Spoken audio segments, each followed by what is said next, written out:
Hello students, बेटा class 11th में हमने फर्स्ट यूनिट कंप्लीट की थी और जो सेकेंड यूनिट है आपकी उसका नाम बेटा स्ट्रक्चर ऑफ एटम। तो इसके बारे में हम डिस्कस करेंगे आज। तो एटम के बारे में तो बेटा आपने 11th क्लास में भी जो फर्स्ट यूनिट पढ़ी, अभी यहाँ भी आपने पढ़ा, इससे पहले भी 9th में 10th में छोटी क्लासेस में आप एटम के बारे में पढ़ के आए हैं कि एटम किसी भी सब्सटेंस का, किसी भी ऑब्जेक्ट का सबसे स्मॉलेस्ट पार्टिकल होता है। और ये चीज सबसे पहले किसने बताया था? डाल्टन ने बताया, जिसको आपने पढ़ा Dalton's atomic theory. Dalton's atomic theory. Dalton's atomic theory क्या कहती है कि atom is the smallest particle, इसने बताया ऐसा। और ये कई सालों तक ऐसा माना जाता रहा कि नहीं, डाल्टन ने जो बताया कि एटम इज इंडिविजिबल, यानी एटम को डिवाइड नहीं किया जा सकता, वो कई सालों तक उसकी मान्यता भी रही और लोग उसको मानते रहे। लेकिन इसके बाद कई सारे ऐसे एमिनेंट साइंटिस्ट थे जैसे जे थॉमसन, ठीक है, और चैडविक, क्रूक्स, ठीक है। तो इन साइंटिस्ट की कुछ स्टडीज थी, इन्होंने कुछ डिस्कवरीज की।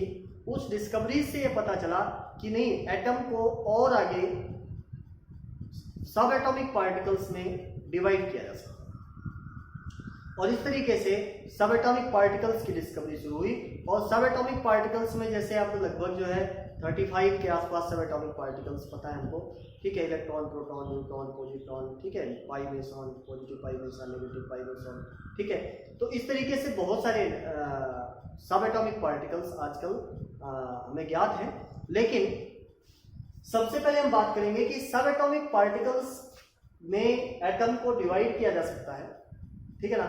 इस चीज का कॉन्सेप्ट कैसे, किस तरीके से डेवलप हो गया। जैसे आपने नाम सुना होगा, एक साइंटिस्ट था, इसका नाम था बेटा बेंजामिन फ्रैंकलिन, जिसने ये बताया कि जब हम दो चीजों को रब करते हैं तो उन दोनों के ऊपर चार्ज डेवलप हो जाता है। और वो चार्ज डेवलप होने के बारे में सिर्फ फ्रैंकलिन ने बता दिया था। फ्रैंकलिन ने ये नहीं बताया कि ये जो चार्ज डेवलप होता है ये कैसे डेवलप होता है। फिर बाद में और साइंटिस्ट आए, उन्होंने कहा भाई इनमें किसी चीज का ट्रांसफर हो जाता है, ठीक है ना। और उस चीज, किस चीज का ट्रांसफर होता है ये चीज नहीं बता पाए। इसके बाद एक साइंटिस्ट आया बेटा जिसका नाम है फैराडे, ठीक है। तो फैराडे ने इलेक्ट्रोलाइसिस नाम की घटना एक होती है, किसी भी, जैसे नमक का पानी ले लिया हमने, तो नमक के पानी में से जब आप इलेक्ट्रिसिटी पास करते हैं तो उसमें से हाइड्रोजन गैस रिलीज होती है, ठीक है। और दूसरे पे मतलब जैसे इलेक्ट्रिसिटी पास करने के लिए हम क्या करेंगे, उसमें दो इलेक्ट्रोड डालेंगे, दो इलेक्ट्रोड में से एक पे हाइड्रोजन और दूसरे पे क्लोरीन गैस रिलीज होती है। तो इस घटना को हमने इलेक्ट्रोलाइसिस के नाम से जानते हैं। इसको सबसे पहले डिस्कस किया था किसने? फैराडे। तो इलेक्ट्रोलाइसिस की घटना होगी या इसके बाद चार्ज का ट्रांसफर हो गया।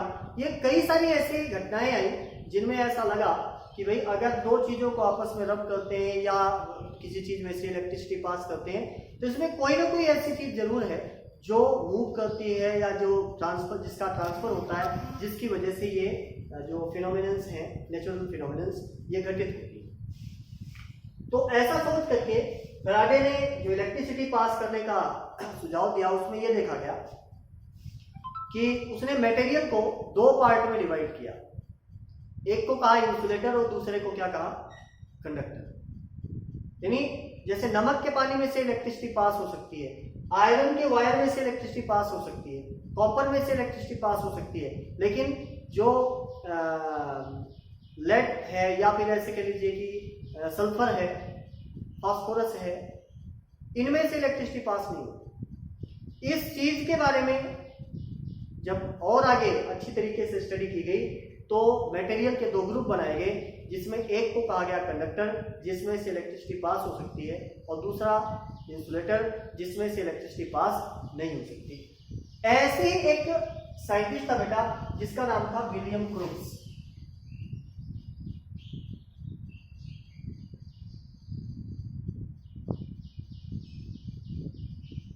विलियम क्रूक्स ने यह सोचा कि भाई ठीक है, कॉपर में से इलेक्ट्रिसिटी पास हो सकती है, सोल्यूशन में से इलेक्ट्रिसिटी पास हो सकती है, तो वो ये सोचता था कि क्या एयर में से भी इलेक्ट्रिसिटी, क्या गैसों में से इलेक्ट्रिसिटी पास हो सकती है, क्या गैस इलेक्ट्रिसिटी की कंडक्टर हो सकती है।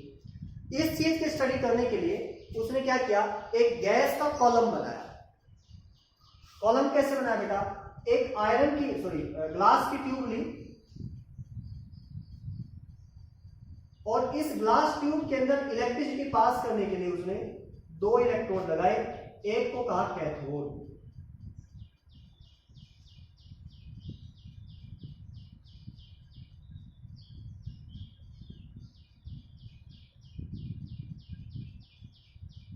और दूसरे को एनोड, ठीक है। और इन कैथोड और एनोड को एक लगभग 10,000 वोल्ट की इंडक्शन कॉइल से जोड़ दिया इसे, और यहां से इसमें लगा दिया वैक्यूम पंप।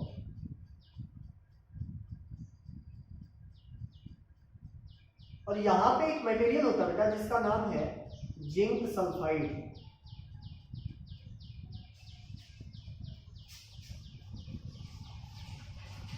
जिंक सल्फाइड की प्लेटिंग कर दी, और इसके बाद इसने क्या किया कि जब इसमें से इलेक्ट्रिसिटी इसने पास की तो देखा कि एयर में से इलेक्ट्रिसिटी पास नहीं होती इनिशियली।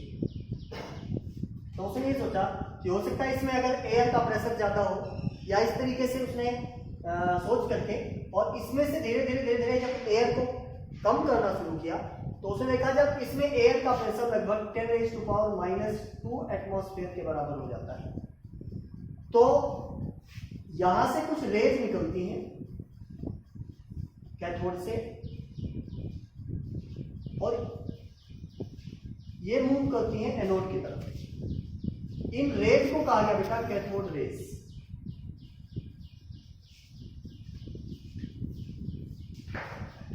इनको क्या कहा गया, कैथोड रेज।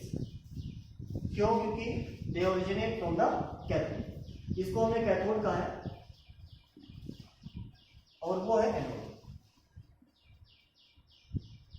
ऐसा उसने देखा। अब देखना यह है कि आखिर ये ऐसा क्यों हुआ बेटा। तो ऐसा माना जाता है, हम ये कह सकते हैं कि भाई जब इसमें एयर का प्रेशर बहुत ज्यादा था, तो जब आप इस मेटल को, ये क्या है, मेटल की रॉड है, और इसको आपने किससे जोड़ा है, 10,000 वोल्ट पावर से। 10,000 वोल्ट अपने आप में बहुत ज्यादा पावर होती है। तो किसी भी मेटल में से, आप पता है बेटा मेटल क्या होती है, सॉलिड है, और किससे मिलकर बनती है, एटम से। एटम के अंदर क्या होता है, एक न्यूक्लियस होता है और इसके चारों तरफ इलेक्ट्रॉन प्रेजेंट होते हैं। और जब इस इलेक्ट्रॉन को एनर्जी मिलती है, आप पढ़ चुके हैं पहले भी 10th क्लास में, जब इनको एनर्जी देते हैं तो इस एनर्जी के कारण ये इलेक्ट्रॉन एटम को छोड़ करके बाहर चले जाते हैं। तो जब इस कैथोड के पार्टिकल्स को आपने 10,000 वोल्ट की एनर्जी यहां से प्रोवाइड की, तो उस एनर्जी को यूज करके जो इस मेटल में एटम्स थे, इन एटम्स में से इलेक्ट्रॉन इजेक्ट होने शुरू हुए। और इन इलेक्ट्रॉन्स ने जब यहाँ पे, जब तक यहाँ गैस ज्यादा थी तब तक तो उन गैस के साथ वो कोलाइड होते रहे, और कोलाइड होने की वजह से वो यहाँ तक नहीं पहुंच पाए। लेकिन जब गैस की अमाउंट, गैस की मात्रा बहुत ही कम होगी, 10⁻⁻² एटमॉस्फेयर का मतलब इसमें गैस की कंसंट्रेशन लगभग नेग्लिजिबल होगी, तो ऐसे केस में ये इलेक्ट्रॉन सीधे यहां से निकले, और क्योंकि इसके ऊपर बहुत ही हाई पॉजिटिव चार्ज है, तो इलेक्ट्रॉन जो यहां से निकले वो सीधे एनोड की तरफ जाकर के, और यहाँ पे जो जिंक सल्फाइड परत लगी हुई थी, इस जिंक सल्फाइड को हीट करने लगे। और जिंक सल्फाइड एक ऐसा मटेरियल है जिसके ऊपर अगर कोई भी मासिक चीज आकर के और इसके ऊपर हीट करती है तो इसमें से सिंटिलेशन यानी चमक उत्पन्न होती है। तो इससे ये प्रूव हुआ, इसका मतलब कैथोड से कोई ऐसी चीज निकलती है, कोई ऐसा पार्टिकल निकलता है जिसके अंदर कुछ ना कुछ मास। और इन कैथोड से निकलने वाले, क्योंकि ये कैथोड से निकलती थी, इसलिए इनको कहा गया कैथोड रेज। कैथोड रेज, ठीक है। इसका पता हालांकि बाद में लगा कि ये इलेक्ट्रॉन है, तो मैंने अपनी तरफ से बताया कि ऐसा क्यों हुआ, लेकिन शुरू में उसने जो विलियम क्रूक्स ने देखा वो यही देखा कि कैथोड से कोई रेज निकलती हैं और एनोड की तरफ मूव करती है, ठीक है। इसको कहा गया कैथोड रेज एक्सपेरिमेंट। और इस ट्यूब को कहा जाता है क्रूक्स ट्यूब। Crooks tube. ठीक है, फिर बाद में ये देखा गया कि कैथोड रेज जो निकलने वाली ये रेज है ये बिल्कुल सीधी रेखा में चलती है, स्ट्रेट लाइन में, यानी इसके रास्ते में अगर कोई भी ऑब्जेक्ट आ जाता है तो ये उस ऑब्जेक्ट की परछाई बनाती है, छाया बनाती है।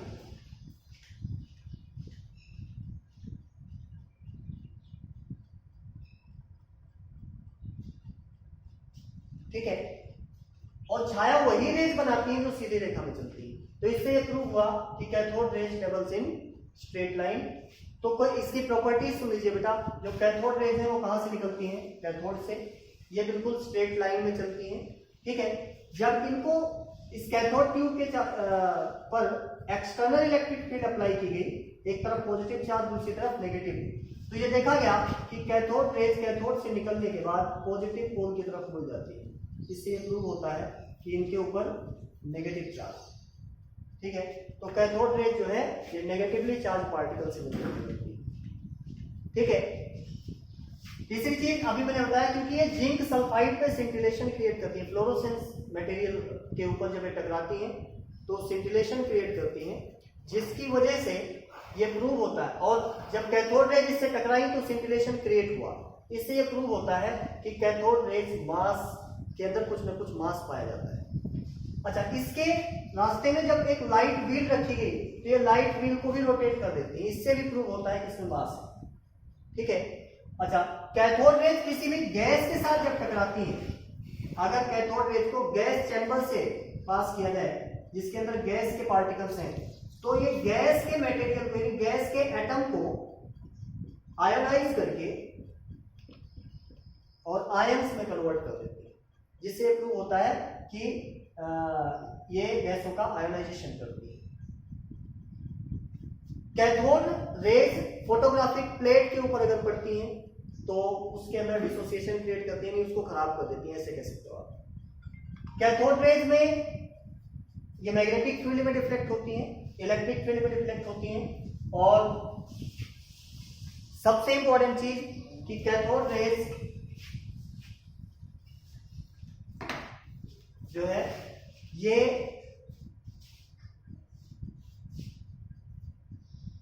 किसी भी गैसियस सब्सटेंसेस से टकरा करके उसको आयंस में कन्वर्ट करती है। ये तो प्रॉपर्टी शायद मैंने बता दी।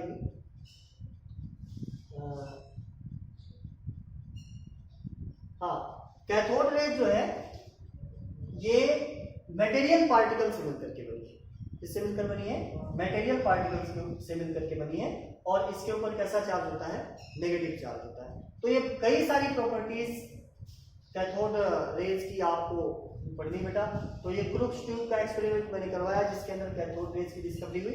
इसमें एक क्वेश्चन और भी आ सकता है कि कैथोड रेज ओरिजिन क्या है, कैथोड रेज कहां से उत्पन्न होती है बेटा? तो कैथोड रेज एक्चुअली इस कैथोड की प्लेट से निकलती है।